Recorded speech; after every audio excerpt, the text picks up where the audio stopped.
Binge the full week of The Ray Taylor Show ad-free over at inspireddisorder.com/plus. This is The Ray Taylor Show. This is my top 5 movies of 2021.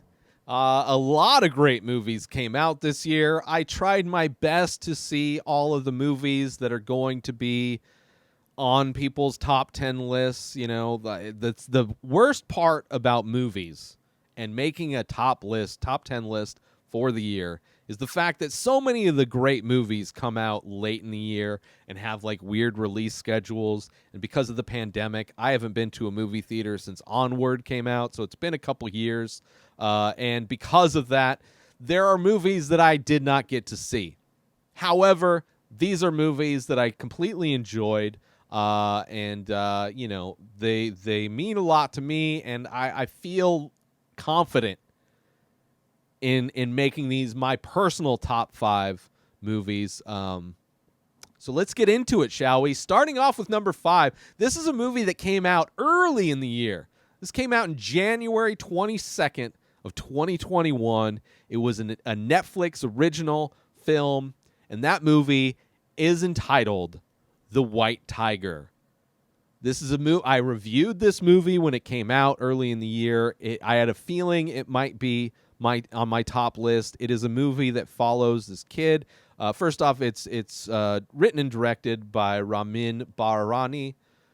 Great, you know, visually great. The story is amazing. It's about this kid who's poor, growing up in India, and he's trying to break free from the caste system that's there.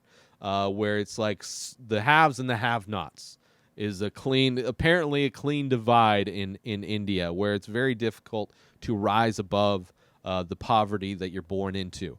And it's about this kid who ends up becoming a driver for a rich family, and there's an event that happens that leads him to kind of being able to get leverage into things to move up.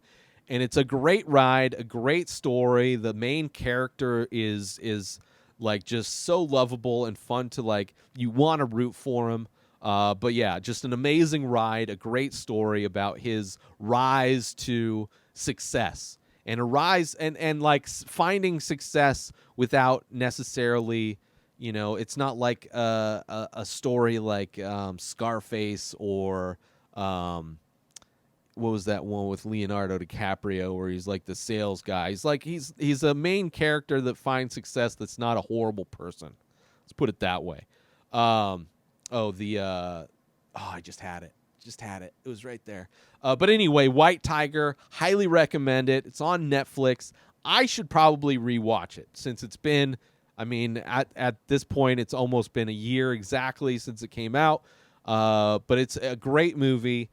Just a fun ride, a great like just epic kind of I mean, epic can be maybe a little bit too big of a word, but just an amazing movie. I really enjoyed it, and that's why it's on my list. That's why it's number 5.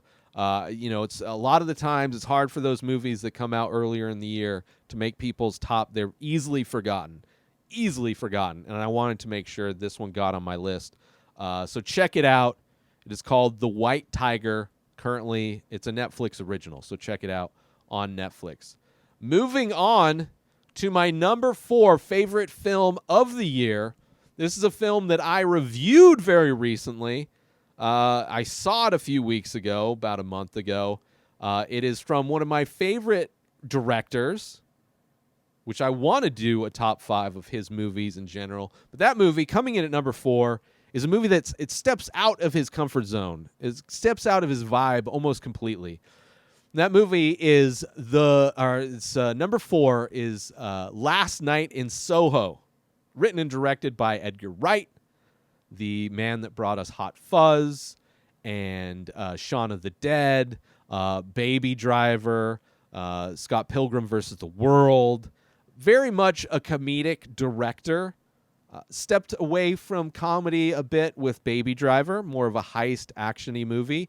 And now jumping into horror, more of a horror, suspense, thriller, kind of supernatural type of a movie in Last Night in Soho. It's an amazing movie that I feel really communicates the difference between the romantic ideals of becoming an artist, following your passion, versus the reality of the struggle, the reality of what it takes to make it big in any of the arts, but also told in a very supernaturally horror type of a movie. Great acting, obviously great directing. Thomasin McKenzie is the lead, does a great performance. Anya Taylor-Joy is also a big part of this movie. Great performance from her as always. So it's a movie that feels so much different than all other Edgar Wright movies, but really, really shows you like how good of an artist Edgar Wright is.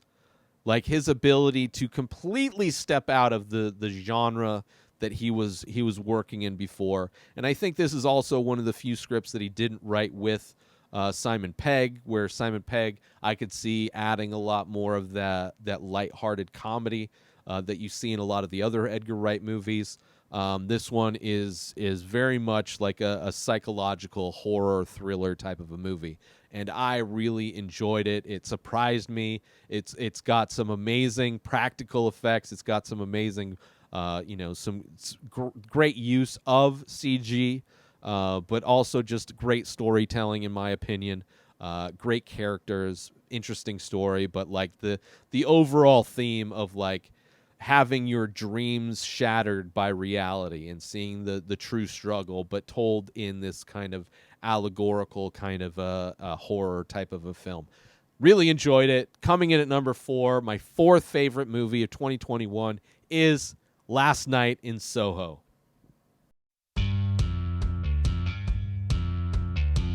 The Many Faces is an ongoing abstract ink portrait series that I started many years ago.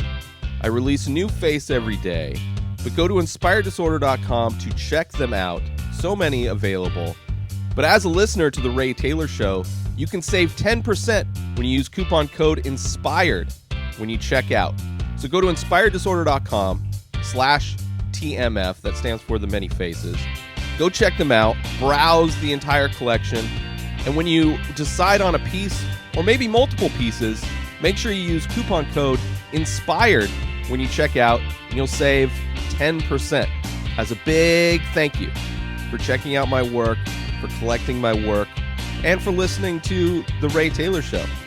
And with that said, let's get back to the show.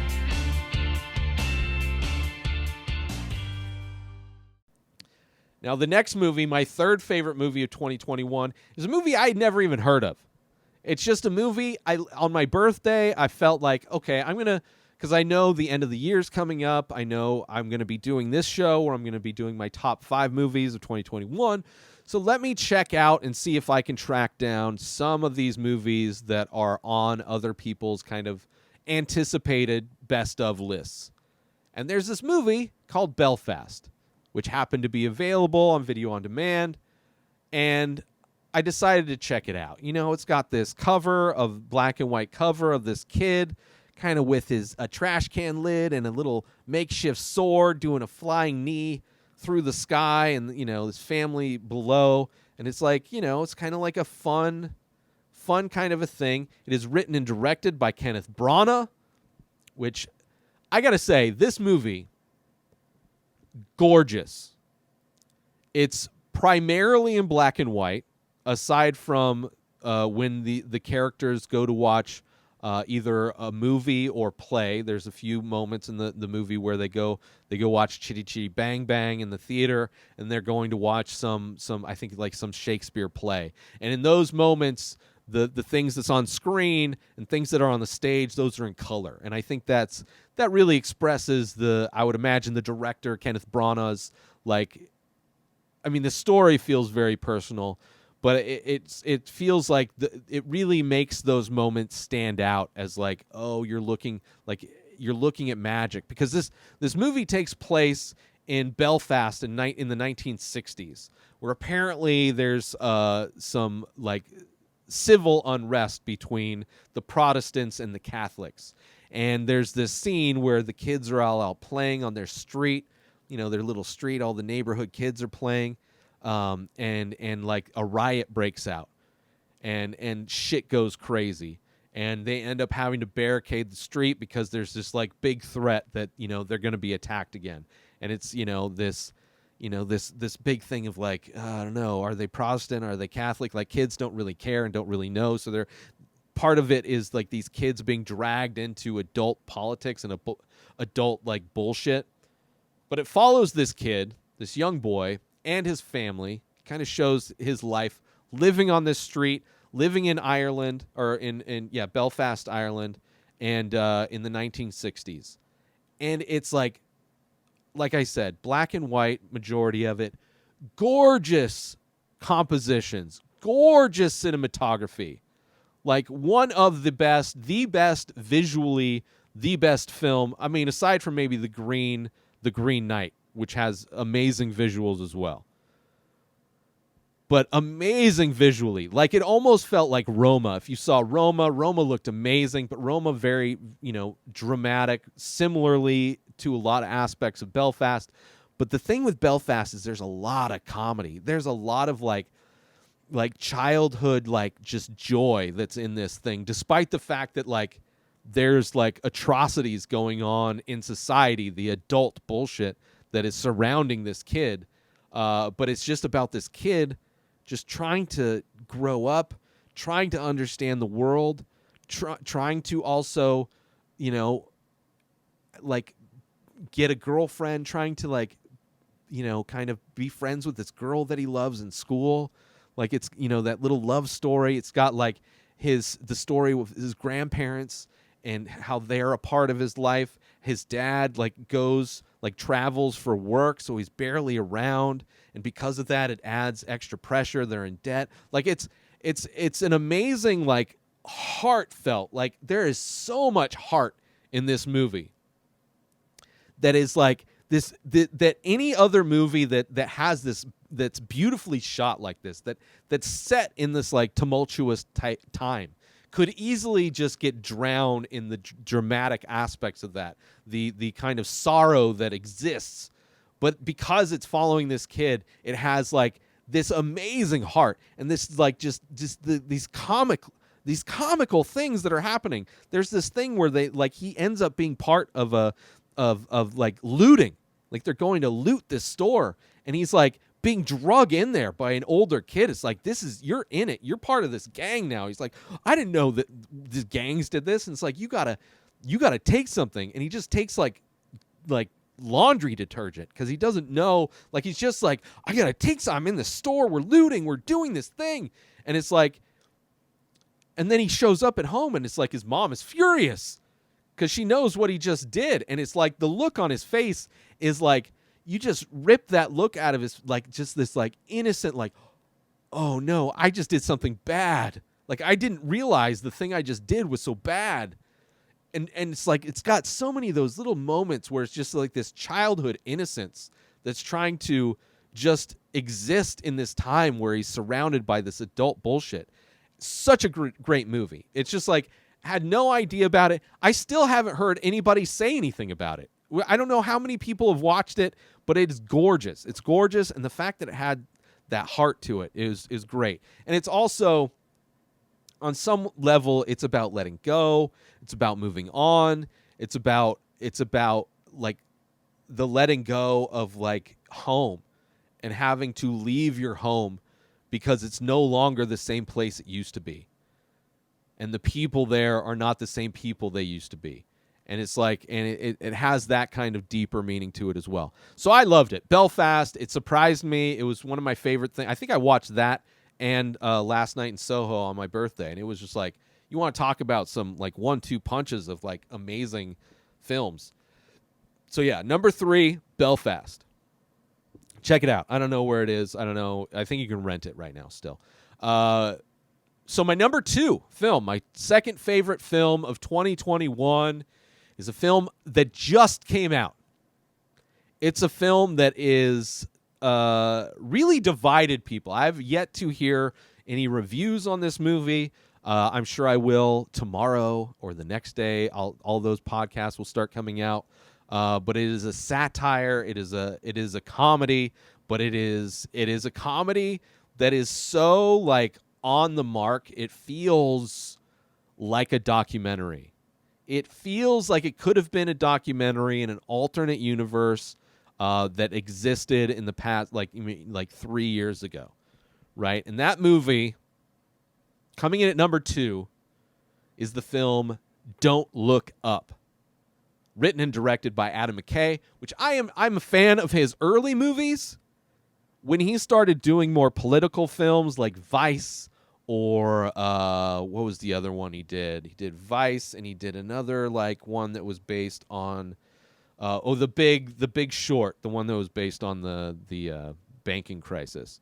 I tried to watch both of those, not into it. This one, because it's like an alternate kind of reality, it fit like a glove.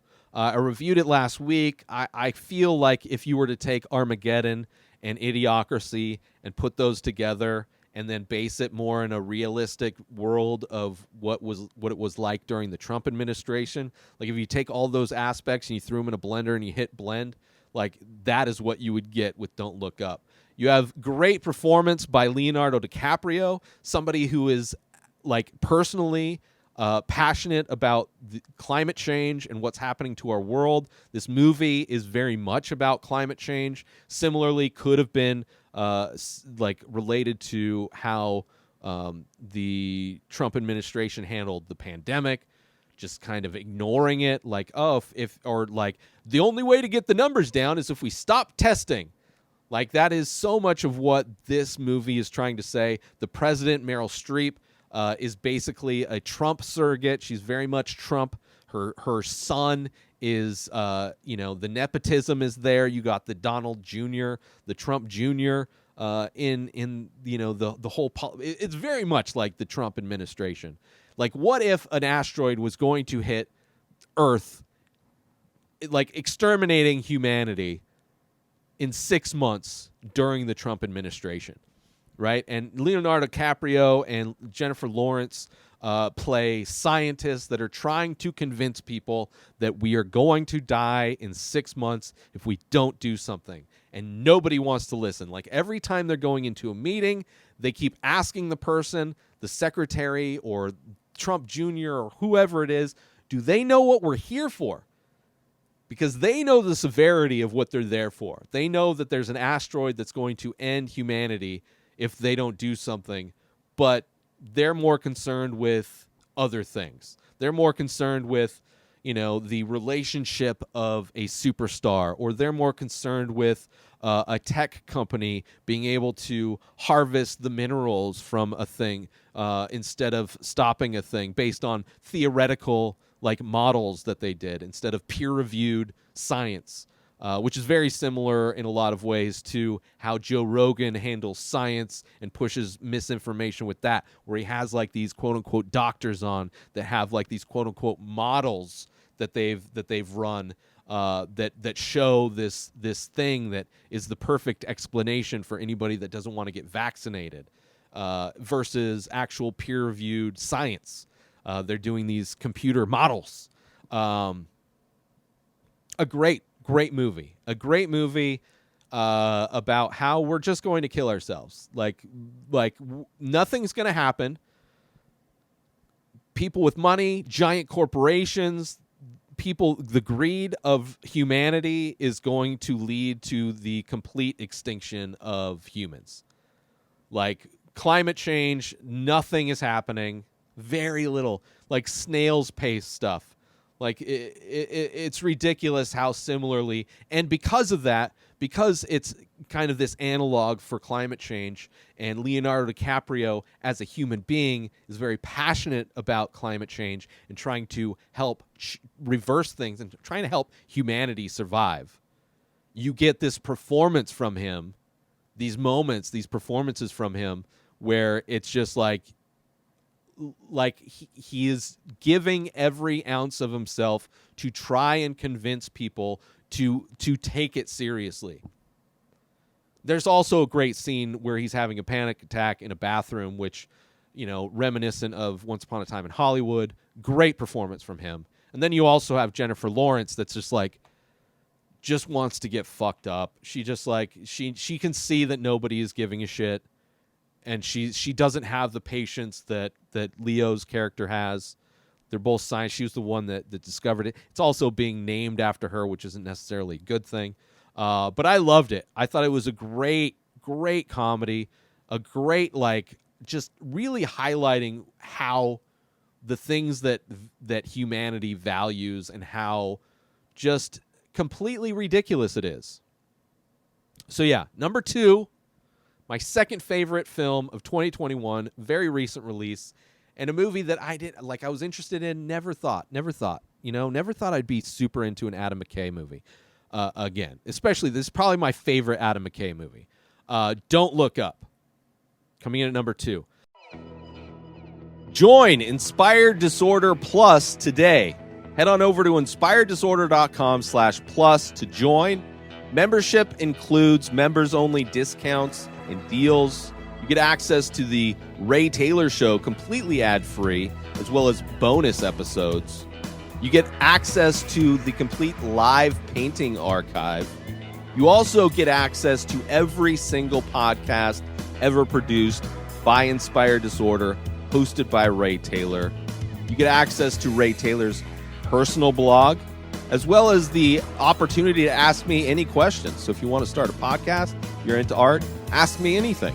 And so many more things are being added every day to Inspired Disorder Plus. So sign up today, become a member, head on over to inspireddisorder.com/plus and become an Inspired Disorder Plus member today. My number 1 favorite film. I'm breaking the rules with this one because it's not technically a film. And it's been on the list, off the list, off the list, off. I have gone back and forth.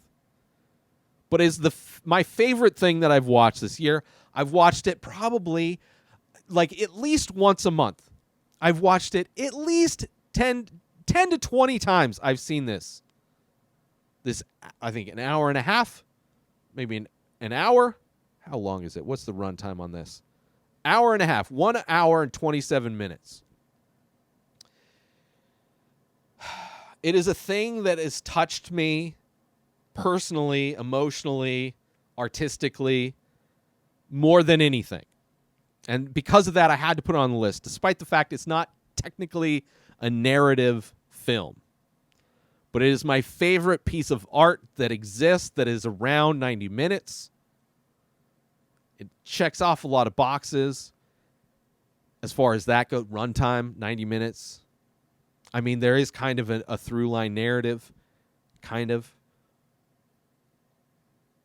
But it is my favorite piece of art, and this is the list I want it to be on. So my number 1 favorite movie of 2021 is Inside. Technically a comedy special. It is filmed, directed, edited, completely created from top to bottom by Bo Burnham, who is one of my favorite artists, period. Any art form, Bo Burnham is amazing. Obviously, it's got some great songs. He's well known for creating these funny songs. That is primarily his comedy, is through that. He's also an amazing director in his own right. 8th Grade was amazing. I think it's called 8th Grade, right? Great actor. He's been in a few... he's great. Inside, I've literally watched so many times, and it's because it makes me feel so good. It also, it points out a lot of the same... It points out so much of the ridiculousness that we live with on a day-to-day basis in our culture. Just how absolutely ridiculous everything is. But yeah, I've watched it so many times. I love it so much. The music's great. The messaging is great. The fact that he did everything DIY... I mean, it's a pandemic thing, so it's him locked in a room, his little studio space, which is in a lot of ways similar to the studio space I live in, where he's trying to do this thing and trying to make this thing, but there's no real deadline, there's no real understanding of what direction he's going in or when it's going to be done. It's great. It is in a lot of ways in a like a linear storytelling way. It's about an artist creating art, creating a piece of art, a performance piece, recorded and performed and created over a year long. I don't remember how long it took him to create it, but it is my favorite piece of art that's come out last year. One of my favorite pieces of art that's come out, period. It's on Netflix, easily accessible, and it's amazing. I don't know what else I can say about it necessarily. The creativity blows me away.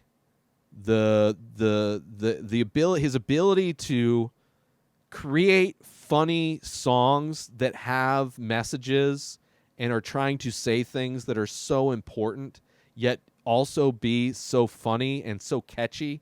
Like those, like anybody would be thankful to nail one of those aspects. But he's able to do things on multiple levels, and I appreciate that. I love the DIY nature of it. It is like what I have done with podcasting for a decade plus. Like his ability to create this amazing piece of art all on his own with all products that you can just order online and get shipped to you. Like the barrier of entry for anybody to do this is non-existent. I mean, the budget would be so low. But the experience that he's gained from having, been doing DIY comedy by doing this stuff his whole life,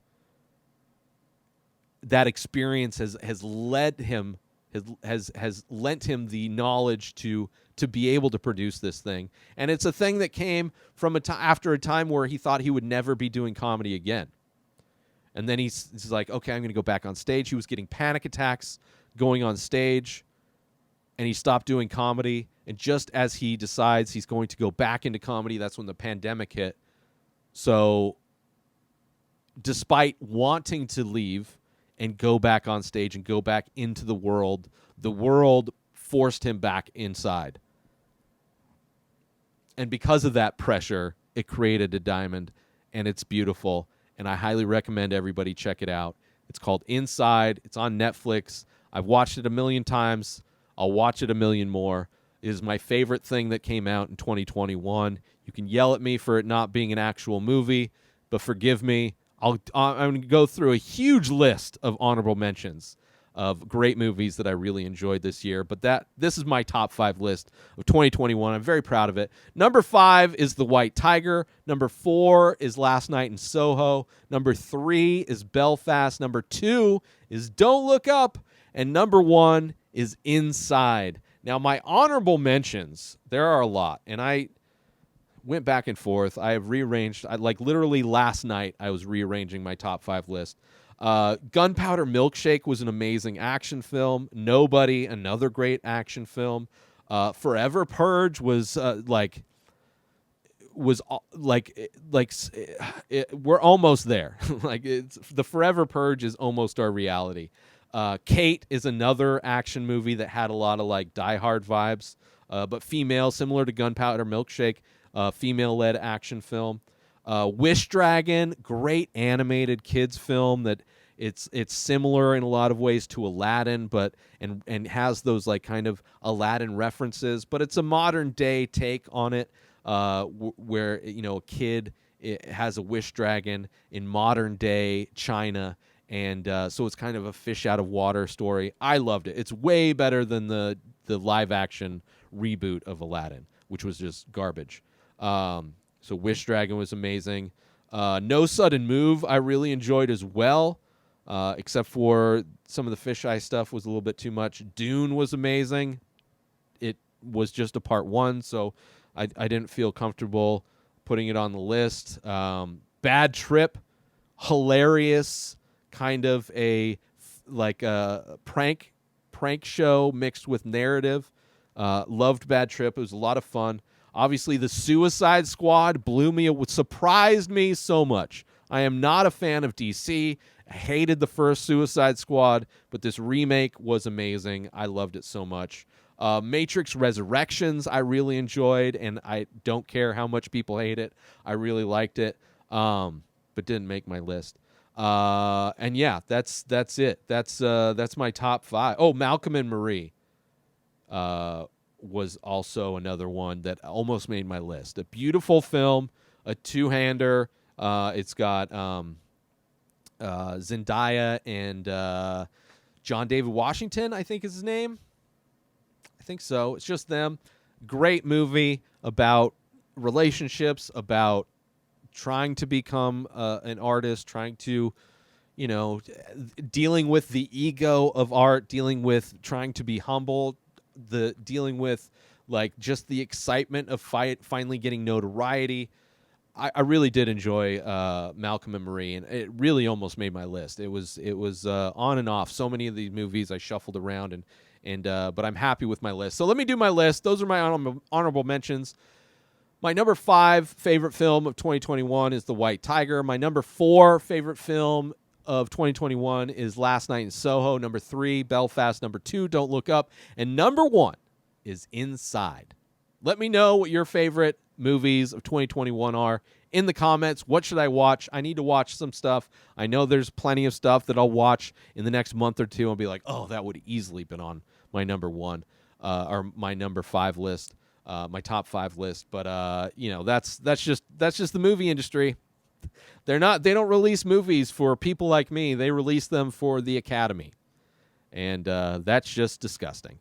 But anyway, that's my top 5 list. Let me know what your favorite films of 2021 are. Please, I love movie recommendations. New episodes of The Ray Taylor Show come out every single day. Subscribe on YouTube and everywhere our podcasts are found. Binge the full week over at inspireddisorder.com/plus. Buy Ray Taylor Show merch over at inspireddisorder.com. And follow the show on Instagram at Ray Taylor Show. Have a wonderful day, everybody. Peace out!